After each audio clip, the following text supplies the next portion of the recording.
Hello everyone, welcome back to my channel. Thank you so much for watching. My name is Dr. Ritu Dharma. Welcome you all. आज की video बहुत अलग है, ना organ of medicine पर है, ना ही कैंट रिपोर्टरी पर है। आज की वीडियो में हम लोग बात करेंगे BHMS कोर्स के बारे में। This is a special one for all दोस्त जो BHMS के एडमिशन चाहते हैं, जो अपने 10+2 में है, या फिर जो होम्योपैथिक फिजिशियन बनना चाहते हैं लेकिन उन्हें समझ नहीं आ रहा है कि आगे इसका क्या स्कोप है और किस तरह से एडमिशंस आपको मिल सकते हैं। तो this video is going to be full of knowledge. BHMS का कोर्स कितना लंबा होता है, आपको इसमें एडमिशन कैसे मिल सकते हैं, आगे स्कोप क्या है, फीस का structure almost government and private colleges में क्या होता है, एज वेल एज सारे के सारे ईयर्स में आप कौन कौन से सब्जेक्ट्स पढ़ते हैं BHMS में, उसके बारे में भी मैं आपको इस वीडियो में बताऊंगी। So if you this video is going to be useful one and you like this video, please hit the like button and don't forget to subscribe my channel if you haven't subscribed it till yet. Thank you so much. Without further ado, let's begin. BHMS stands for Bachelors in Homeopathic Medicine and Surgery. तो bachelors in homeopathic medicine and surgery जो है 5.5 साल का course है, जिसमें 4.5 साल academic session होते हैं और 1 साल लाइव प्रैक्टिकल और इंटर्नशिप जिसे हम कहेंगे वो पीरियड होता है।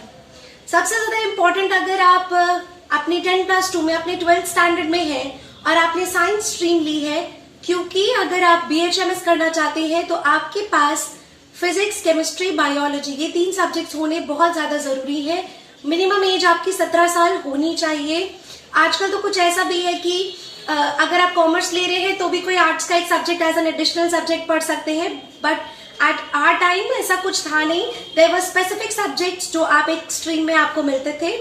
तो इसलिए साइंस फील्ड के अगर बच्चे हैं जो फिजिक्स, केमिस्ट्री, बायो पढ़ रहे हैं, वो तीनों ही सब्जेक्ट्स आपके पास मैंडेटरी है, होने चाहिए। 17 ईयर्स से छोटे जो भी स्टूडेंट्स है वो अप्लाई नहीं कर सकते।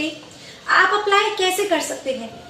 BHMS के कोर्स के लिए नेशनल लेवल का एग्जाम भी होता है, जिसे हम नीट का एग्जाम कहते हैं, जो कि national eligibility cum entrance test है। तो नीट का एक नेशनल लेवल का एग्जाम है। Apart from this state level पर भी कुछ एग्जाम्स होते हैं। दैट मीन्स कुछ ऐसे स्टेट्स हैं जो अपना एक इंडिविजुअल एग्जाम कंडक्ट कराते हैं, जैसे पंजाब, जैसे केरला, जैसे Andhra Pradesh and Telangana.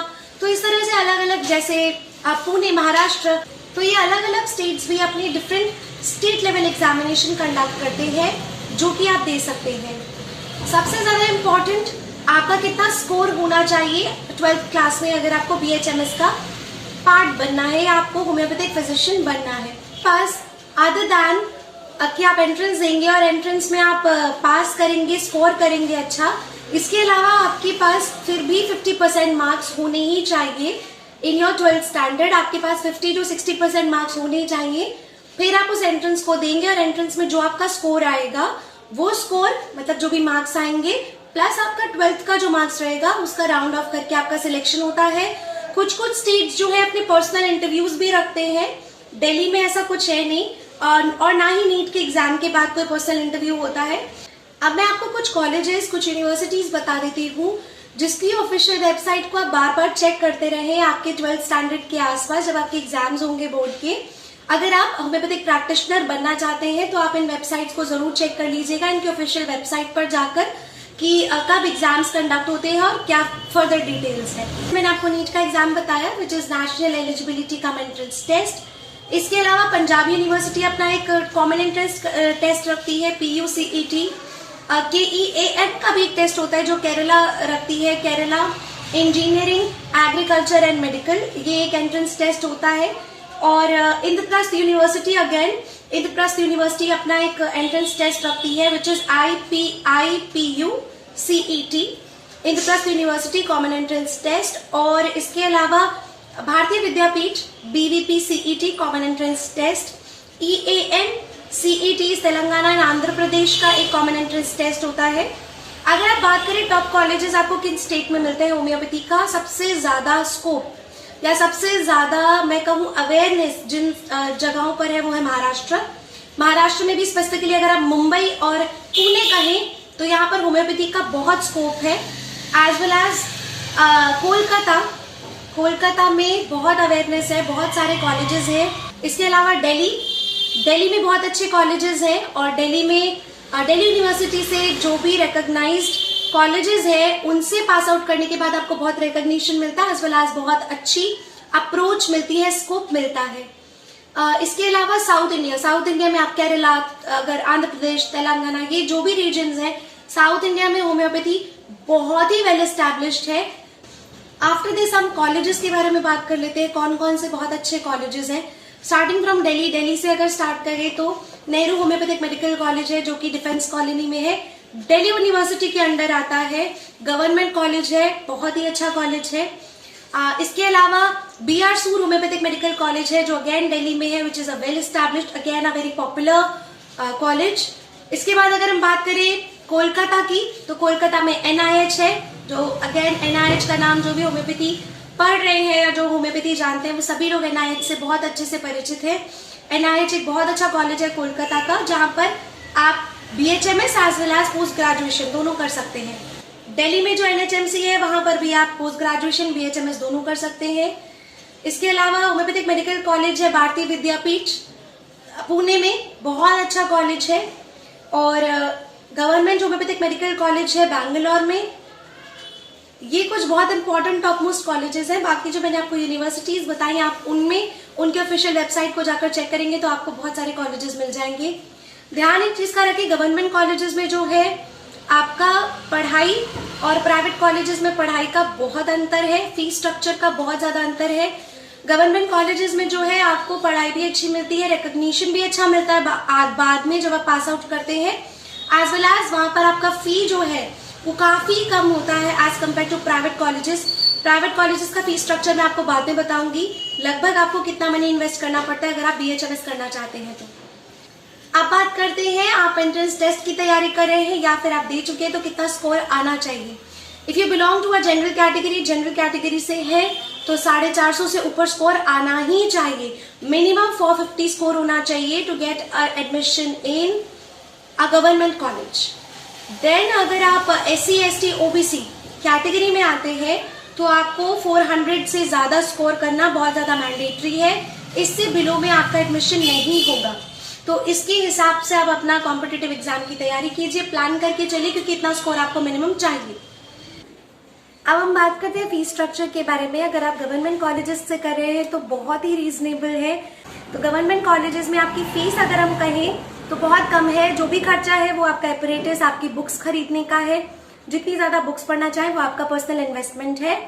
Private colleges में खर्चा बहुत ज्यादा है। अगर मैं कहूँ, मैं आपको न्यू दिल्ली का एक लमसम स्ट्रक्चर बता रही हूँ, जिसमें आप बाकी किसी स्टेट का भी इतना ही होगा, थोड़ा ऊपर नीचे। अगर आप प्राइवेट कॉलेजेस से कर रहे हैं तो वहां पर फर्स्ट सेकंड थर्ड ईयर में कम से कम 2,25,000 या 2,30,000 तक का इन्वेस्टमेंट चाहिए, ये फीस है। और अगर आप फाइनल ईयर में हैं तो 3,26,000 या 3,36,000 जैसा कुछ फीस स्ट्रक्चर होता है। तो आपका जो इन्वेस्टमेंट है या फीस है वो काफी बढ़ जाता है प्राइवेट कॉलेजेस में, तो इस हिसाब से आपको देखना है। अब हम बात करते हैं सब्जेक्ट्स कौन कौन से पढ़ते हैं आप first to final year. First year में आपको होम्योपैथिक मटीरिया मेडिका की 25 ड्रग्स पढ़ाई जाएंगी, फिर 50 और ऐड हो जाएंगी, फिर 75 और ऐड हो जाएंगी। इस तरह से ऐड होती चली जाएंगी नंबर ऑफ ड्रग्स। लेकिन homeopathic materia Medica and Organon of medicine common subject है, चारों सालों में आपको पढ़ना ही है। थर्ड जो इंपॉर्टेंट सब्जेक्ट है फर्स्ट ईयर का वो है homeopathic pharmacy, which is very important subject. Homeopathic pharmacy के अलावा हम पढ़ते हैं anatomy and physiology in detail. Anatomy and physiology बहुत डिटेल में हमें पढ़ाई जाती है और पढ़नी भी है। बिल्कुल भी ऐसा नहीं है कि होम्योपैथी है तो एनाटॉमी और फिजियोलॉजी पर ध्यान नहीं दे तो भी चलेगा। ये कंसेप्ट दिमाग से, ये मिथ बिल्कुल निकाल देना है, क्योंकि जो एग्जाम के टाइम पर वाइवा कंडक्ट करने या एग्जाम पैटर्न सेट करने आते हैं वो एक्सटर्नल्स MBBS कॉलेज के ही होते हैं। तो वो जब आपसे क्वेश्चंस पूछते हैं तो वो यही सोच के पूछते हैं कि आपने एनाटॉमी और फिजियोलॉजी बहुत अच्छे से पढ़ी है, तो आपको उतना ही एफर्ट लगाना है जितना MBBS के फर्स्ट ईयर स्टूडेंट्स को एनाटॉमी और फिजियोलॉजी डिटेल में पढ़नी होती है। सेकेंड ईयर के कुछ कॉमन सब्जेक्ट्स हैं, जैसे homeopathic materia Medica, Organon of medicine. The next one is pathology and microbiology. ये सेकेंड ईयर का एक सब्जेक्ट ऐड होता है। और इसके साथ साथ हम पढ़ते हैं FMT, forensic medicine and toxicology. तो सेकेंड ईयर में हम 4 सब्जेक्ट पढ़ते हैं, Organon of medicine, materia Medica, FMT and pathology and microbiology. तो ये सब्जेक्ट्स के साथ साथ हमें सेकेंड ईयर में और भी कुछ पढ़ाना शुरू कर दिया जाता है, जैसे surgery, practice of medicine and gynae and obstetrics. Gynae and obstetric का एग्जाम थर्ड ईयर में होता है सर्जरी का एग्जाम भी थर्ड ईयर में होता है, प्रैक्टिस ऑफ मेडिसिन का फाइनल ईयर में होता है, लेकिन पढ़ाना इसलिए स्टार्ट करते हैं क्योंकि इसका कोर्स बहुत ज्यादा वास्ट होता है और एक ही साल में फिनिश नहीं होगा। इसलिए gynae and obs plus surgery plus practice of medicine के लेक्चर्स सेकेंड ईयर में ही स्टार्ट हो जाते हैं। आप गायनी एंड ऑब्स्टेट्रिक्स पढ़ते हैं जिसका एग्जाम थर्ड ईयर में होगा, सर्जरी पढ़ते हैं जिसका एग्जाम थर्ड ईयर में होगा, प्रैक्टिस ऑफ मेडिसिन पढ़ते हैं जिसका एग्जाम फाइनल ईयर में जाकर होगा। तो सर्जरी में आप आई, ENT और डेंटल, होम्योपैथिक, थेरेप्यूटिक सब कुछ पढ़ाएंगे। थर्ड ईयर की अगर हम बात करें तो जैसे मैंने आपको थर्ड ईयर में बताया, थर्ड ईयर में materia Medica, Organon of medicine common है। फोर्थ ईयर और फाइनल ईयर में हम जो सब्जेक्ट पढ़ते हैं वो प्रैक्टिस ऑफ मेडिसिन है, homeopathic, materia Medica, Organon of medicine and community medicine, repertory. ये 5 सब्जेक्ट्स जो है हम फाइनल ईयर में इसका एग्जाम देते हैं। तो what are the career and job options after BHMS? आप इंडिया अब्रॉड दोनों जगह पढ़ाई कर सकते हैं, प्रैक्टिस कर सकते हैं। आप पोस्ट ग्रेजुएशन के लिए अप्लाई कर सकते हैं, आप पोस्ट ग्रेजुएशन के लिए अप्लाई कर सकते हैं। Then you can get an additional degree and diploma, किसी भी चीज का आप आगे ले सकते हैं। आप MSc कर सकते हैं। आप प्राइवेट और गवर्नमेंट हॉस्पिटल्स में दोनों ही जगह अप्लाई कर सकते हैं। आप इजीली वहां पर you can get a job. You can get a job in nursing homes, dispensaries, pharmaceutical companies जो होती है, आप वहां पर अप्लाई कर सकते हैं। You can get a job over there. फिर आप SRF के लिए, सीनियर रिसर्च फेलो के लिए एग्जाम दे सकते हैं। तो आप रिसर्च वर्क पे जा सकते हैं, you get a job there after BH। इसके अलावा आप अपना प्राइवेट क्लिनिक ओपन कर सकते हैं। If you know your skills and talents, आप अच्छे से प्रैक्टिस कर चुके हैं, now you are ready to go for it, you can open your own clinic.